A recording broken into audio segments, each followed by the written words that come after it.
Greetings, salutation, blessings, peace, light, and love. Welcome to the Unorthodox Sage. I am your host, Ali, and today we're going to discuss a very important subject matter. I don't think that there's anything more important at this point. As you can see from the title of this live, what is spirit?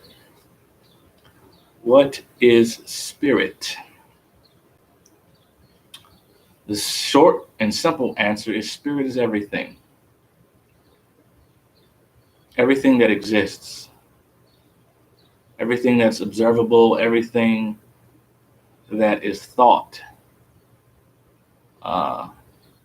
Every manifestation of matter, every presence of energy, every particle, every atom, every element, every planet, every star, every plant, every animal, viruses. It's all spirit. Sound, gravity, light, radiation, everything is spirit. I want to be very careful how I approach this subject because I spoke on it before, and I was speaking from not just the place of my own personal experiences and interpretations, but there were some elements of what I was saying that were a little flawed and incomplete. So I wanted to retouch on this subject matter with a little more thoughtfulness, critical thinking, objectivity, and openness and sensitivity to spirit. I want to acknowledge my connection and my part of being spirit, and allow for a more divine and clear voice to speak. So with that being said, let's just dive right in.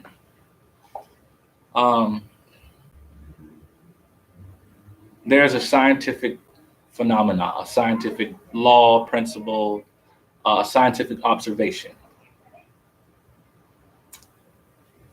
Energy. Everything is energy. Matter is energy. Condensed and concentrated and formed and organized energy.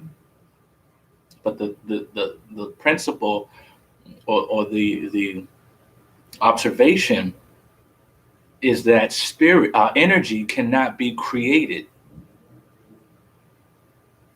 It has always existed. There has always been the presence and existence of energy in our universe, in the universe, in all universes. Time cannot even measure the presence of this energy because it exists outside of time. Time is simply the measurement of movement or the measurement of change. But this energy that has always existed has always existed. There is no beginning point at which to measure it because it has never been created. It has always been present in some state, in some form, at whatever frequency of volatility, whether this energy was condensed down into a little tiny dot the size of a head of a pencil, uh, whether this energy was calm, whether this energy was chaotic and random, it has always existed. It doesn't have a beginning point. And it cannot be destroyed. Energy and matter cannot be created or destroyed.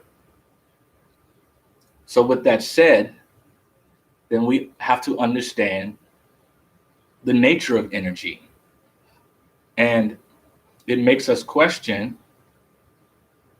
how did all of this stuff get here? All of these nebulas and stars and planets, all of the oceans and the sky, the electromagnetic fields, our bodies, our brains. Uh, how did all this get here? These black holes in space, everything. How did it get here? If it wasn't created, if something or someone didn't create it. Well, these are very interesting words that we use, creation, you know. And when you hear the word creation, you often associate that word through our conditioning, through our uh, uh, indoctrination. Uh, you often associate the word creation with God or with religious beliefs, that there is a spiritual personality, an entity that magically created the universe and the light and the sun and the planet and people, through sheer uh, desire, willpower, and, magic.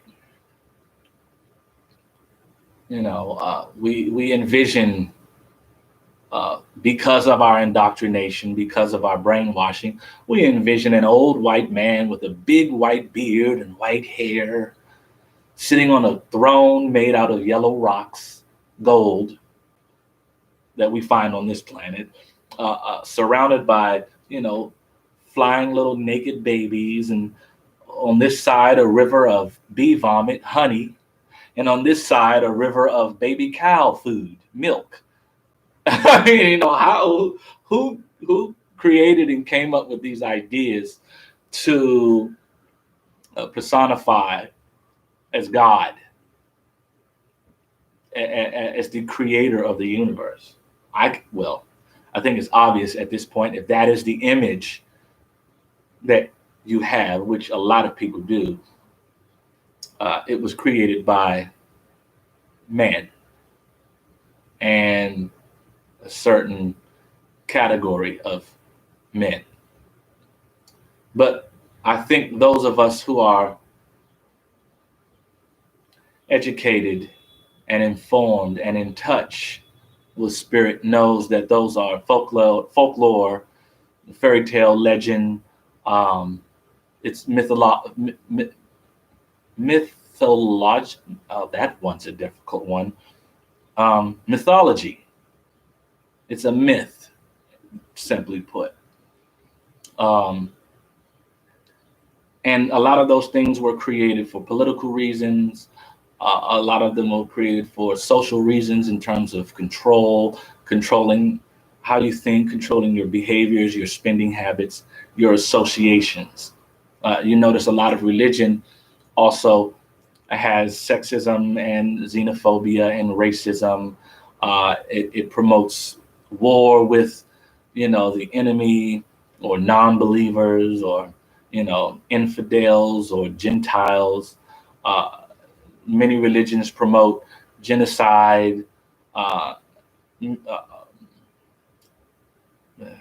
slavery, rape, you know, uh, If it doesn't promote it, it certainly condones it, it tolerates it, it justifies it. So we know that man has created a lot of rules, and that we've had a lot of interpretations of what we observe in the natural world, right? And we try to understand what lightning from the sky and thunder means, what flooding means, and what the eclipse means. And because of our limited education, our limited knowledge, our limited understanding, our limited comprehension, and because of the different type of filters that we had when we were processing this information, because of our emotional instabilities and not being able to understand what those emotional experiences were in relationship to the events that we observe. You know, we call these things God, the anger of God, or the love of God, the favor of God, the wrath of God, the jealousy of God. We personified our own misinterpretations of our own emotions onto an idea, really. And that idea just became so popular and it just spread, but the idea of this all-powerful throne-sitting deity, right, that created the earth and the universe, and that has these very sensitive emotions, and will reward us or punish us based on our obedience and sacrificing, and all of these things, they vary. I mean, it's global, but it varies. Christianity, Islam, Judaism, Zoroastrianism, Kemetic spirituality, Yoruba or Yoruba, Hindu, Buddhism,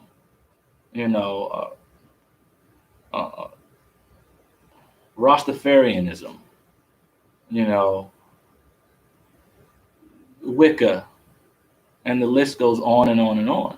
I mean, Celtic and Greek and Roman and all types of different religious beliefs, but a universal idea of this spiritual sky daddy, if you will. In some cases, a sky mommy, an outer space mommy or daddy, But those are our own personifications. I mean, sometimes they look like an angry woman with a sword and many arms, or something with the head of an elephant. The oldest spiritual, ritualistic type of religious practice or religious way is 70 that we've discovered is about 70,000 years old. Previously, we thought it was about 30,000 years old, discovered in Europe, but no. I mean, modern man is about 250, 300,000 years old. Modern man that looks like us, that thinks like us, that walks, acts like us, that, builds shelter and things of that nature. Modern man is about 300,000 years old. But humans are about 6 million years, according to science. 6 million years. And within that time, within the 6 million years, within the 300,000 years, there's no way that the first experiences and the first expressions of spirituality were only 30,000 years ago in Europe. It's just not conceivable to me. And the tangible proof that we have discovered is an ancient African religion about 70,000 years ago where they worshiped a serpent, a python. They worshiped a snake. And the worship and the divination of the snake or the serpent is a very global phenomenon. I mean, from China to Africa to indigenous America, the snake has been revered and spoken about in a spiritual and divine way. So that's what we do as humans. We look at our environment, we look at our natural world, we look at the different experiences, the different phenomena, the different events that we experience in our weather, how we interact with other animals, how those animals interact with us, and we kind of calculate and label these different behaviors and attributes. And then we personify them on this heavenly father or heavenly mother, right? And some of it makes sense to suggest that our God would share similar characteristics.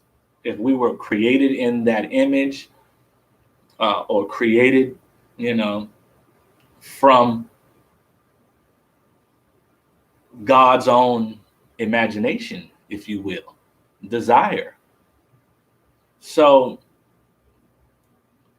but one thing that's very interesting is that even though much of our understanding and much of our knowledge is very limited, very flawed, very childlike, even though we've been doing this for hundreds of thousands of years, studying ourselves, studying nature, refining our knowledge and creating beliefs and folklore and religion, there remains an overwhelming amount of imaginative and creative elements that differ from culture to culture, nation to nation, continent to continent. But there are significant common denominators, significant similarities amongst all of these different religions. One of them is the processing and the organizing and the understanding of morality. One of them is the idea of a higher power or a divine spirit, right? Now, in the beginning of this video, I talked about how everything is spirit. And I guess my way of rationalizing that with the scientific knowledge of how energy cannot be created or destroyed. Everything that we see, everything we observe is a manifestation of that energy, of that infinite, eternal energy that cannot be created or destroyed. Everything. I'm a part of that. You are a part of that. You are a subdivision, a extension. This planet is an extension. Our sun and moon are subdivision and extensions. Space itself is a part of this infinite and eternal energy that was never created and that cannot be destroyed. But the significant part of the nature of that energy is that it can be changed, or rather, it can transform. Energy and matter can change and transform. So you, as an individual person, this planet as an individual celestial body, me as an individual person, your pet, these plants as individual life forms, they have all, or they are basically all individual manifestations of this eternal and infinite energy. Everything that you see is a manifestation of this eternal and infinite energy. We're all one, we're all connected.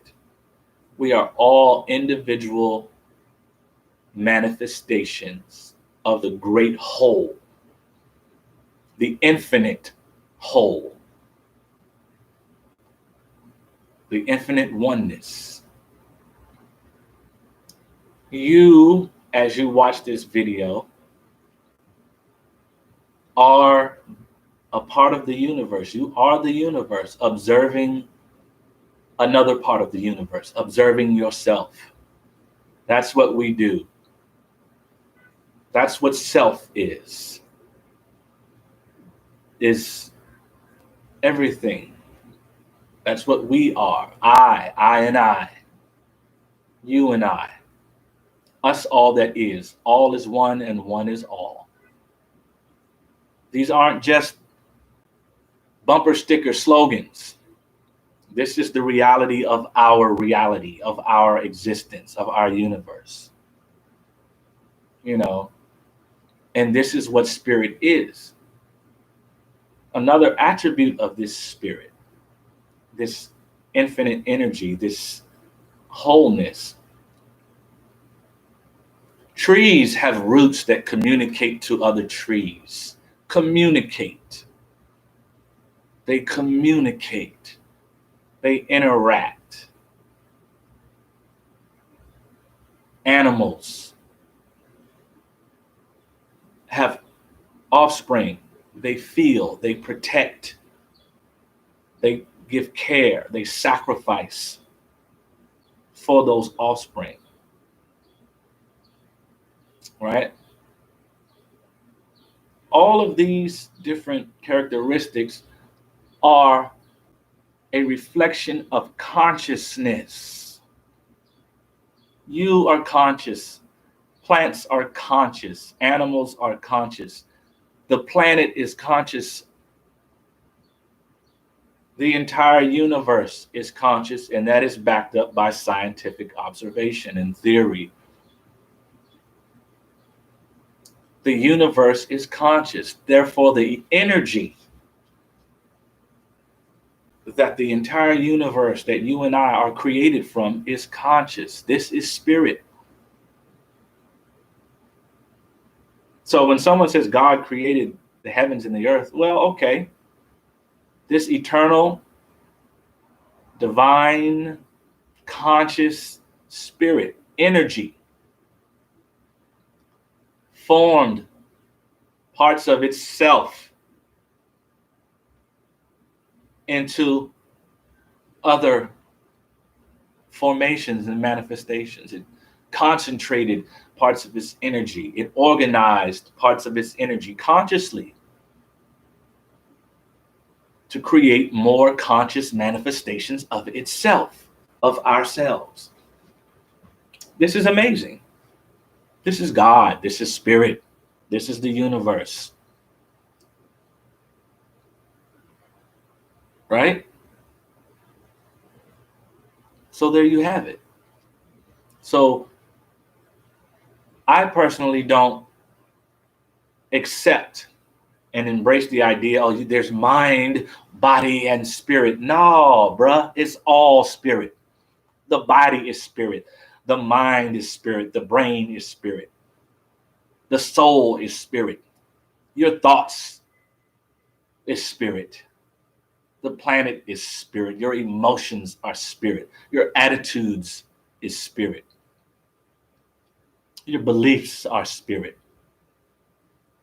Good spirits, bad spirits, evil spirits, neutral spirits, harmful spirit, learning spirit, oppressive spirit. I mean, everything. However you observe and process and label different phenomena, different things. It's all spirit, whether it's good or bad, pleasurable or painful. It's all spirit, whether it's desirable or not. It's all spirit. So when people talk about spirit, when they talk about listening to spirit for the message, for the word, spirit, tell me what I need to know. Spirit, guide me. Who? What? Where? What? Who? Which spirit? What kind of spirit? Because now we're talking in general terms of everything. These plants, this smoke is spirit.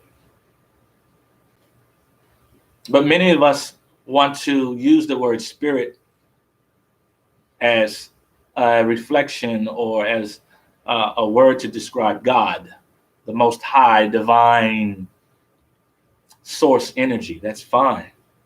That's fine. But realize that that is something that we are all a part of. Now, because we are in these type of forms that use, vision and sound and, sensation and balance and gravity and emotion, and our awareness, what we are conscious of, may be limited. I might not be able to see what's on the other side of that wall. I might not be able to see inside of your home right now. Right?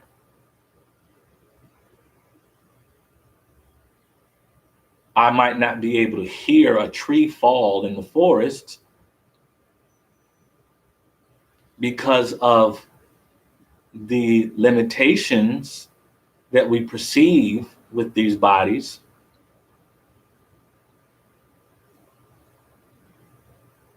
Doesn't mean that I'm not a part of God. It just means that this is how my individual manifestation is, for whatever reason. For the reason of learning about what this form can do, learning about emotion, learning about pain, learning about pleasure, learning about arrogance and vanity, greed, learning about how these different experiences can mold me, how they can complicate my thoughts, my desires, my potential to evolve and ascend. Learn about death and, loss and all of those things. This is God learning through me, through you, through these plants, through these animals, right? Because that's what it's all about. It's about change. It's about evolution. It's about ascending and transforming and transcending. And you're a part of that. So when you call upon spirit, you may get me, you may get an ancestor, you may get the divine source energy, you may get a fairy, okay, a jinn, an angel, a demon.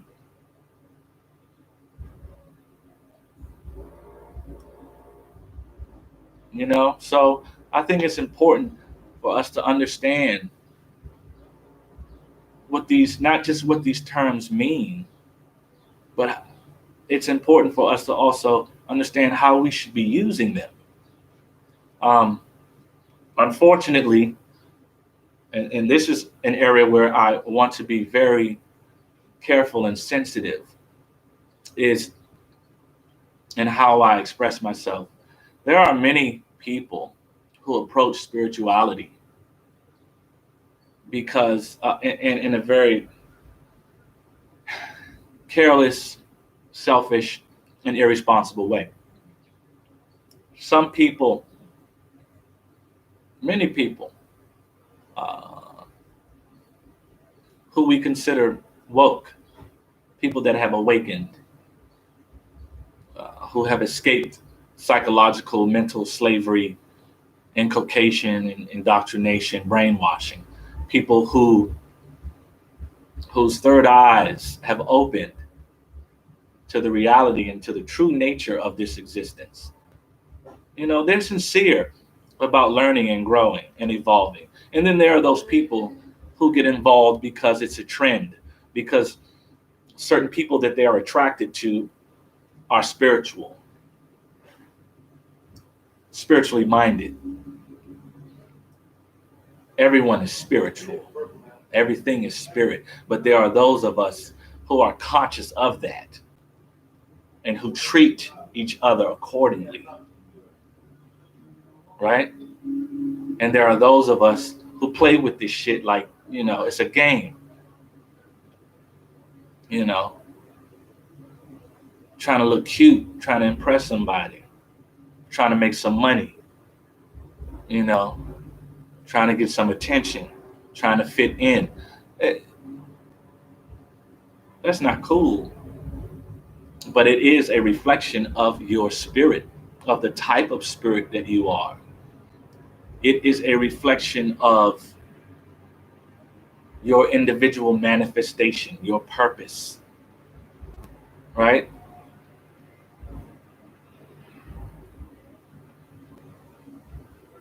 But the good thing about that is what?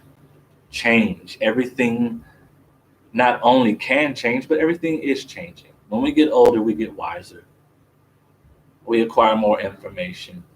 We experience a lot of, trauma and pain because of our choices, because of the choices of others that affect us. Some of us grow to be stronger. Some of us are weaker. We give in to fear. Some of us die and transfer and have to be reincarnated because we got to do this shit over again. Because we didn't figure it out the first time, second time, seventh time.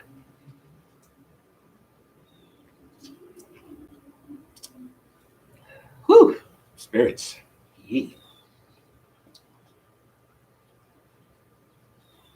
But it's better for us to accept, to embrace, to acknowledge this reality, to acknowledge your connection, you're part of the whole. Because it's all about perception, man. If I look at you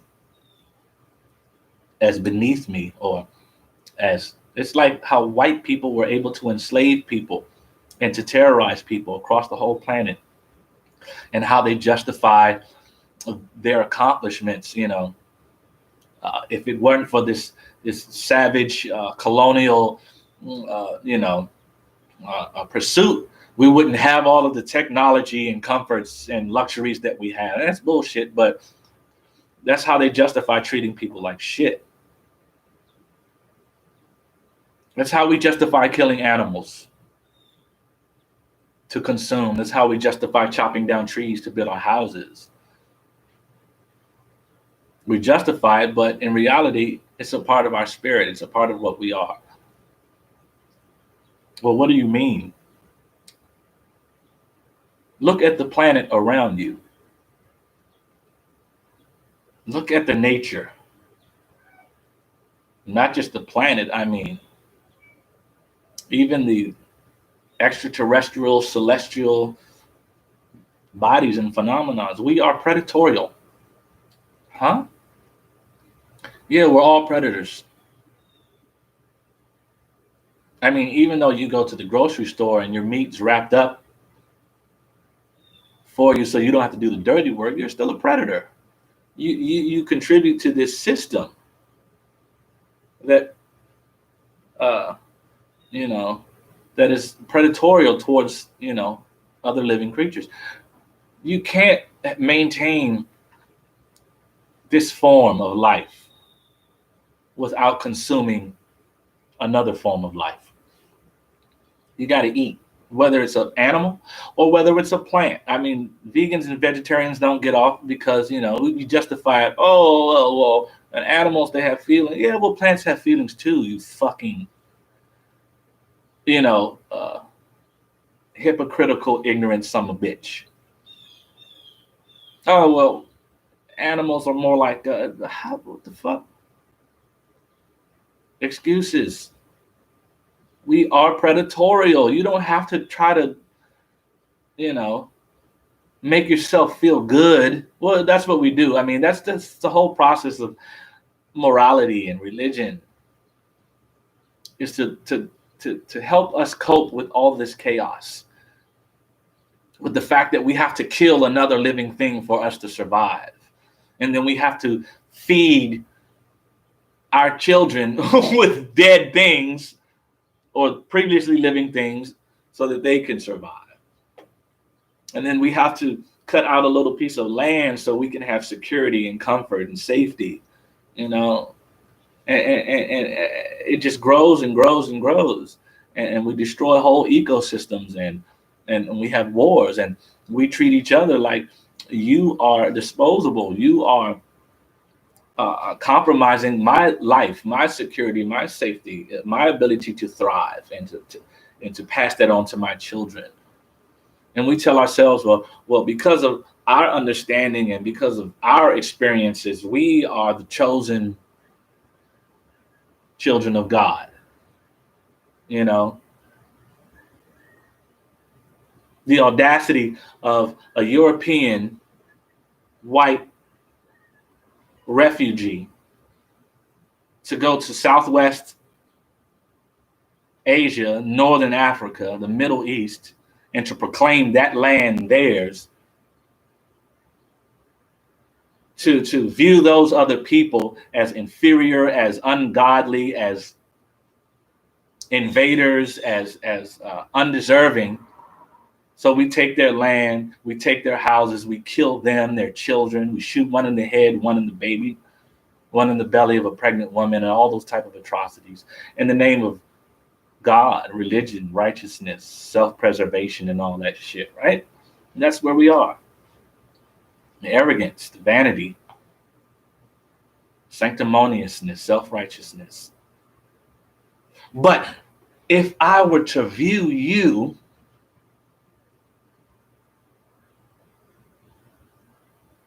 like I view my arm, I need my fucking arm to eat, to defend myself against a chaotic adversary, enemy attack. I need my arm to build. I need my arm to hunt. I need my arm to document. My arm is precious. It's a part of me. It's a part of my wholeness, my myself. But if I were to view you as a part of spirit, you look different than me. You talk different than me. You walk different than me. You process things differently than me. You were born in a different environment. You were given different forms of education. You had different resources.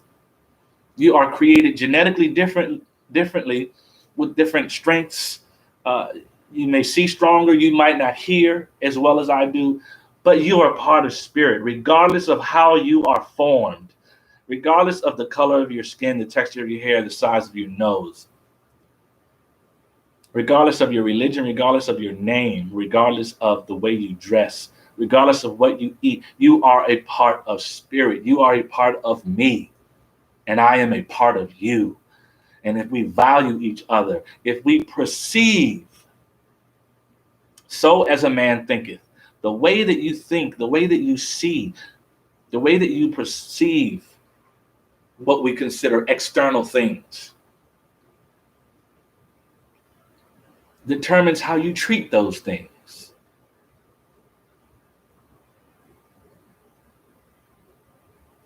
How you treat the planet is how you value them. How you treat your neighbor is how you value them. How you treat animals is how you value them. Which means how you value yourself, how you value spirit, how you value God.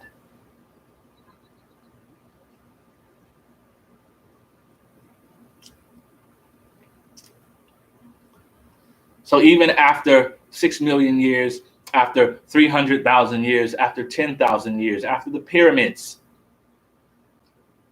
after space exploration and cloning and communicating electronically and digitally through, the magic looking glass, we still haven't figured this shit out. We still fighting over dinosaur juice, oil, gas, fossil fuels. We still fighting over,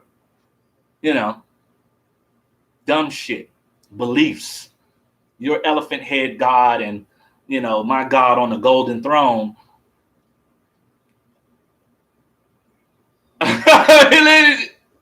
It's stupid. What the fuck is wrong with you people? And the key word is you people. Like, let's get it together, man. We're all spirit. We're all in this shit together. I mean, it is over. It's way overdue. Time is way overdue for us to be tripping. Fascism and capitalism and all this dumbass shit. So you can have more than this motherfucker over here who don't look like you. What the fuck? But that's spirit. Spirit wars with itself. Spirit consumes itself. Spirit is selfish. Spirit is sensitive. Spirit is unstable. Spirit is chaos.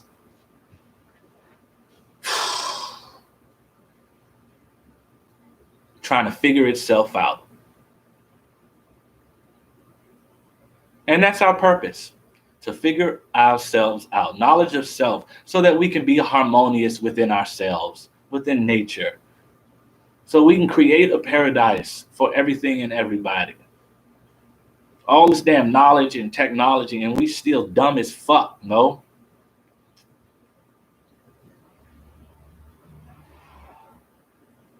But